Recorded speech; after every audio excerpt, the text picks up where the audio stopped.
অন্যদের সাথে আমাদের পার্থক্য কি জানেন? তাদের জীবনের ডিজায়ারই হইল এমপি হওয়া, মন্ত্রী হওয়া, আর আমাদের ডিজায়ার হইল ইনসাফ প্রতিষ্ঠা করা। সেই জন্য কোনোদিন এমপি হওয়া লাগতে পারে, মন্ত্রী হওয়া লাগতে পারে, আবার সারা জীবনে কিছু নাও হওয়া লাগতে পারে। আমরা সবকিছুর জন্য প্রস্তুত, কিন্তু লড়াই সার্বজনীন। আপনি নির্বাচন করতে চাচ্ছেন আসন্ন জাতীয় সংসদ নির্বাচনে, তো ক্ষমতাশীলদের চাপ প্রয়োগের যে জায়গাটা, সেখান থেকে নির্বাচনের মাধ্যমে যদি জয়ী হন, তাহলে ক্ষমতাশীলদের জায়গায় গিয়ে কত প্রথম হলো ধরেন আমি এমপি যদি হইও, আপনারা কি বলছে এমপি হইলেই আমি সরকার দলের এমপি হব? ধরেন বিএনপি যদি সরকার দলের করে, আমি কি বিএনপির মনোনয়ন পাবো বা বিএনপির এমপি হব?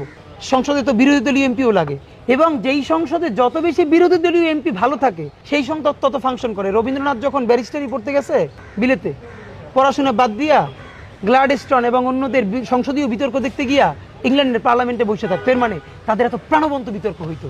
বাংলাদেশের বিতর্ক তো আমি গল্প আমার ছোট জীবনে যখন বিএনপি এবং আওয়ামী লীগ পার্লামেন্টে ছিল, বিএনপির ব্যারিস্টার মওদুদ আহমদ বক্তৃতা করতেছে, সালাউদ্দিন কাদের চৌধুরী বক্তৃতা করতেছে, সেই বক্তৃতা শোনার জন্য, সংসদীয় বক্তৃতা, আমি তখন 5-6-এ পড়ি, আমার মাদ্রাসা থেকে ছুটি নিয়ে আমি বাড়ি আসতাম যে ওই বক্তৃতাটা দেখবো, এতটা প্রাণবন্ত ছিল।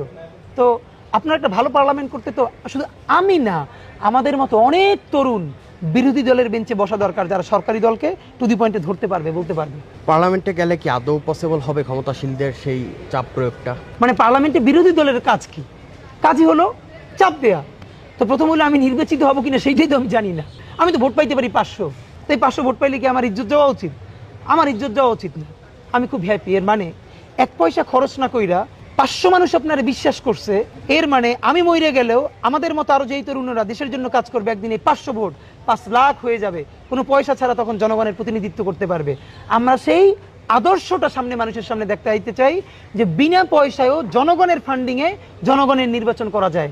এবং আপনাকে একটা বলি, এই আমাদের নির্বাচন করাটা, এই নির্বাচন আমাদের উদ্দেশ্য না। আমাদের উদ্দেশ্য, আমাদের পলিটিক্সটা খুব ক্লিয়ার, আমরা ভবিষ্যতে কি করতে চাই। মানে আমরা একটা কালচারাল রেভলিউশন বাংলাদেশের পক্ষে, মানে নাটক গানের না, মানুষের মনস্তত্ত্ব ভাঙার, ফ্যাসিবাদ বিরোধী কালচারাল রেভলিউশন করতে চাই। সেটাকে আমি 5 বছর পরে হতে, 50 বছর পর হতে পারে, সেটার একটা মাধ্যমের একটা